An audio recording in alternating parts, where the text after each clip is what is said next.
नमस्कार, Haryana at 9 PM news channel में आप सभी का स्वागत है। आइए आपको कराते हैं खबरों से अपडेट। नाली के स्लैब उखाड़कर हो रही खरगोदमी पानी निकासी सीवरेज को आपस में कनेक्ट करने में जन स्वास्थ्य विभाग हो रहा फेल। बगैर बरसात की भी खरगोदा शहर के नाली ओवरफ्लो रहते हैं। बार बार एसडीएम के पास शिकायत पहुंची तो उन्होंने नालों व पानी निकासी का दौरा कर नगरपालिका व जन स्वास्थ्य विभाग के अधिकारियों को व्यवस्था करने के निर्देश दिए थे, जिसके बाद नगरपालिका ने तत्काल कार्यवाही करते हुए नालों के स्लैब उखाड़कर नालों की सफाई का काम शुरू कर दिया है। वहीं दूसरी तरफ जन स्वास्थ्य विभाग अपनी मुख्य सीवरेज लाइन के मैनहोल को आपस में कनेक्ट करने में जुटा हुआ, लेकिन जन स्वास्थ्य विभाग को अभी तक सफलता नहीं मिली है। जन स्वास्थ्य विभाग ने सुपर सक्कर मशीन मंगवाकर मैनहोल की सफाई भी की है, लेकिन खरगोदा में पानी निकासी के अभी तक पुख्ता इंतजाम कराने में नगर पालिका व जन स्वास्थ्य विभाग पूरी तरह से फेल साबित हो रही हैं। शहरवासियों के सामने दो मुख्य समस्या हैं, जिनमें पहले एक कि नालों का अंतिम छोर किसी ड्रेन पर नहीं बल्कि मार्ग पर छोड़ा हुआ है, जिससे रोजमर्रा का पानी नालों के माध्यम से सड़क पर फैलता है। वहीं दूसरी तरफ सीवरेज लाइन ओवरफ्लो रहने के कारण पूरे शहर का पानी सीवरेज के माध्यम से एसटीपी तक नहीं पहुंच रहा। शहर के कुछ हिस्सों का पानी ही सीवरेज ट्रीटमेंट प्लांट तक पहुंचता है। शहर के सभी मैन हॉल को आपस में कनेक्ट करने का उनका पानी सीवरेज ट्रीटमेंट प्लांट तक ले जाने के लिए फिलहाल कोई प्लानिंग नहीं है। खरगोदा एसडीएम संजय बिश्नोई का कहना है कि पानी निकासी व सीवरेज व्यवस्था को विधिवत कराने के लिए निर्देश दिए गए हैं, जिसके चलते नगरपालिका व जन स्वास्थ्य विभाग कार्यवाही कर रही है। जल्द खरगोदा वासियों को इससे राहत मिलेगी। परिवार पहचान पत्र के फेर में फंसी बीपीएल महिला, बच्ची की पढ़ाई भी बीच में छूटी। नौसिखियों की कारस्तानी से एक जीरो लगा। परिवार की इनकम 96,000 की बजाय बना दी 10 लाख से ज्यादा। अब कोई ठीक नहीं कर रहा, सीएम विंडो में भी दी जा चुकी है शिकायत। प्रदेश मुख्यमंत्री का ड्रीम प्रोजेक्ट परिवार पहचान पत्र कुछ कर्मचारी व नौसिखियों के कारण कई परिवारों के लिए आफत बना हुआ है। ऐसा ही एक मामला और सामने आया है सहरी गांव से, जहां पर पीपीपी के चक्कर में महिला की बेटी की पढ़ाई तो प्रभावित हुई ही, बीपीएल के तौर पर उसे मिलने वाली सभी सुविधाएं भी छीनने की कगार पर पहुंच गई है। सहरी गांव के एक बीपीएल परिवार की महिला परिवार पहचान पत्र के हेरफेर में ऐसी उलझ गई कि उसकी बेटी की स्कॉलरशिप रद्द कर दी गई। उसकी सभी सुविधाएं बंद होने की कगार पर पहुंच गई।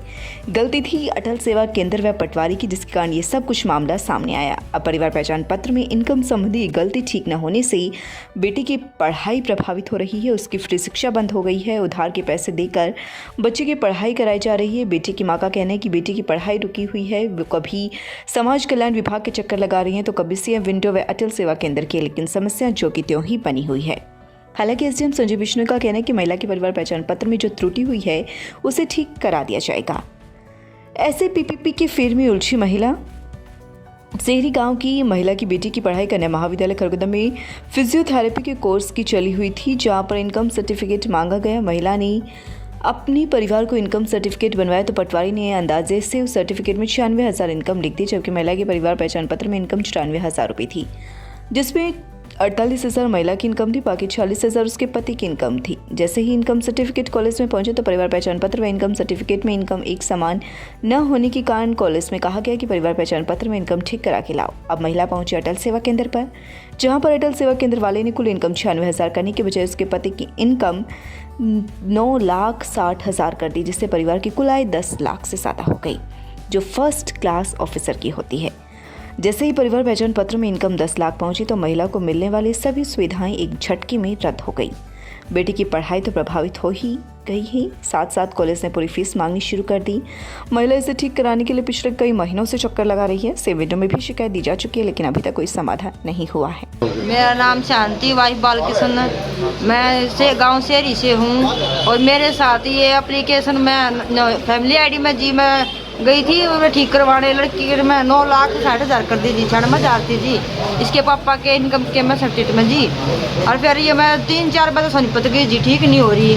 और सी विंडो पर दरखास्त भी लगाई मैंने, कोई अफसर हमारी सुनाई नहीं कर रहा जी। और मैं बार बार मारी हूँ और कोई भी नहीं सुनाई कर रहा। कॉलेज में भी मेरी बेटी का दाखिला नहीं हो रहा, और इसमें है जी कॉलेज में ना तो स्कॉलरशिप भरी जा रही है, सीबीएसई का हमारा कोई भी वो नहीं मिलता जी हमने।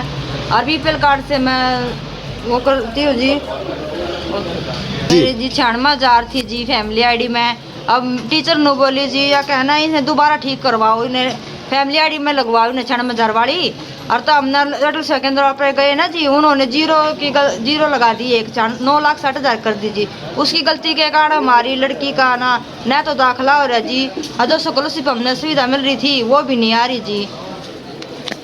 शनिवार को बसंत पंचमी के पर्व पर कल्पना चावला विद्यापीठ में माता सरस्वती की पूजा आराधना कर हवन यज्ञ किया गया। विद्यालय प्राचार्य मीनाक्षी ओड़ा ने बताया कि जब शीत ऋतु का समापन होता है तो उसके बाद बसंत ऋतु का आगमन होता है। इस दिन सृष्टि की रचयिता ब्रह्मा जी के मुख से ज्ञान में विद्या की देवी सरस्वती प्रकट हुई थी। उन्होंने बताया कि यह उत्सव भारत में ही नहीं बल्कि नेपाल व बांग्लादेश में भी मनाया जाता है। बसंत ऋतु के आगमन से खेत खलिहान में पीले फूल व पेड़ों पर नई कोपलें आती हैं। बसंत ऋतु खुशी, समृद्धि व ऊर्जा का प्रतीक है। विद्यालय निदेशक धर्मराज खत्री ने इस अवसर पर कहा कि हवन यज्ञ के माध्यम से माता सरस्वती आह्वान किया है कि वह सभी की मनोकामना पूरी करें और विद्यार्थियों को अच्छी शिक्षा प्रदान करने का आशीर्वाद दें। समचाना गाँव से कपड़े खरीदने के लिए अपने साथी मजदूर राजमिस्त्री के साथ खरकुदा रहे एक युवक की सड़क हादसे में मौत हो गई। पुलिस ने शव को अपने कब्जे में लेकर पोस्टमार्टम करवाने के बाद परिजनों को सौंप दिया।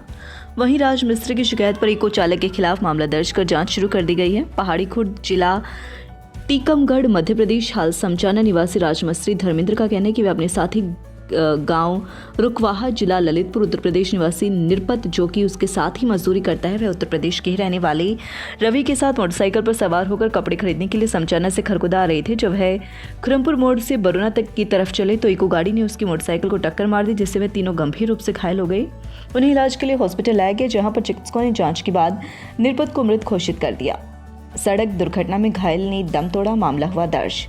बीते सप्ताह सड़क हादसे का शिकार हुए मोटरसाइकिल चालक बुजुर्ग की इलाज के दौरान मौत हो गई, जिसके बेटे की शिकायत पर पुलिस ने अज्ञात वाहन चालक के खिलाफ मामला दर्ज कर जांच शुरू कर दी है। शहर के वार्ड 7 निवासी इंद्रवेश का कहना है कि उसके पिता किसी काम से 28 जनवरी को मोटरसाइकिल लेकर घर से आए थे। जब वह अपना काम निपटा कर वापस घर आ रहे थे तो शहर के सोनीपत बाईपास चौराहे पर अज्ञात वाहन चालक ने उसकी मोटरसाइकिल को टक्कर मार दी, जिससे वह बुरी तरह से घायल हो गई।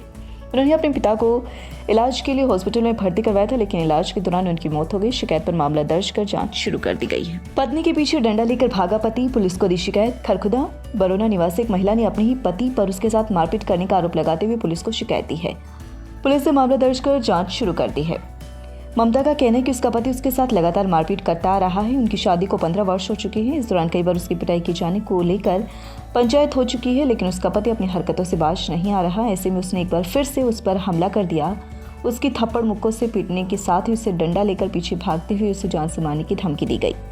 शिकायत पर पुलिस ने आरोपी के खिलाफ मामला दर्ज कर जांच शुरू कर दी है। गुरु गोरखनाथ चैरिटेबल ट्रस्ट गोरड द्वारा गुरु गोरखनाथ मंदिर गोरड में पीजीआई खानपुर की चिकित्सकों की टीम के सहयोग से रक्तदान शिविर का बसंत पंचमी के अवसर पर आयोजन किया गया, जिसमें 62 यूनिट युवाओं द्वारा रक्तदान किया गया। शिविर में मुख्य अतिथि वेद प्रकाश ठेकेदार व सरपंच सतीश कुमार द्वारा युवाओं को रक्तदान करने के लिए प्रेरित किया गया। इस उपलक्ष्य में दादा किहल तथा दादा भैया की प्राचीन मान्यता के अनुरूप भंडारा मेले का आयोजन किया गया, जिसमें हजारों की संख्या में लोगों ने भाग लिया। संस्था की तरफ से प्रधान जितेंद्र तोमर, भगत सिंह तोमर, निरंजन सुनील तोमर, विनोद मास्टर, सिसाने से नरेश दहिया, योगेश तोमर, प्रेम गौतम, संत कुमार तोमर तथा डॉक्टर सोनल पहल पीजीआई खानपुर की टीम के सदस्य मौजूद रहे। हरियाणा सरकार ने दी एक और सौगात, 1200 अवैध कॉलोनियां होंगी नियमित, 45,000 परिवारों को मिलेगा लाभ। हरियाणा सरकार एनसीआर सहित पूरे प्रदेश में अवैध रूप से बसी 1200 कॉलोनियों को नियमित करेगी। कॉलोनियों में रहने वाले लोगों से बिजली, पानी, सिवर इत्यादि विकास शुल्क लिया जाएगा। इन कॉलोनियों को नियमित करने के लिए सरकार के पास पहले ही आवेदन आए हुए हैं। मुख्यमंत्री ने करनाल शहर में आयोजित कार्यक्रम से 42.5 करोड़ रुपए की विभिन्न परियोजनाओं का शिलान्यास एवं उद्घाटन करने के बाद जनसभा को संबोधित करते हुए कहा कि करनाल शहर के विकास के लिए स्मार्ट सिटी लिमिटेड की ओर से 1524 करोड़ रुपए की 85 परियोजनाओं पर काम किया जाना है। इनमें 42 ऐसी परियोजनाएं हैं जो अधिकांश पूरी हो चुकी हैं। शेष परियोजनाएं 31 मार्च तक पूरी हो जाएंगी।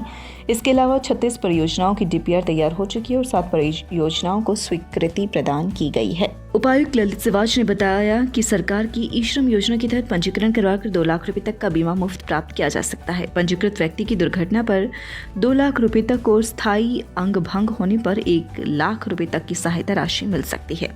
उपायुक्त सिवाच ने बताया कि सरकार ने असंगठित क्षेत्र के श्रमिक, कामगार तथा छोटे व मध्यम किसान आदि की सहायता करने के लिए ई श्रम योजना शुरू की हुई है, जिसके तहत स्वयं अपना रजिस्ट्रेशन करवाया जा सकता है। इस योजना के तहत पंजीकृत व्यक्ति को 2 लाख रुपए तक का दुर्घटना बीमा मुफ्त होगा और स्थायी अंग भंग होने पर उससे 1 लाख रुपए तक की सहायता राशि मिलेगी। Tulip hospital Sonipat. अब आपके ट्यूलिप अस्पताल में 1 फरवरी 2022 से न्यूरो सर्जरी की सेवाएं उपलब्ध।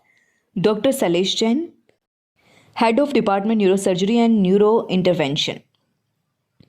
संपर्क करें 705 651 1111, 81 999 34 919। लगातार खबरों से बनी रहने के लिए चैनल को लाइक, सब्सक्राइब और शेयर जरूर करें। धन्यवाद।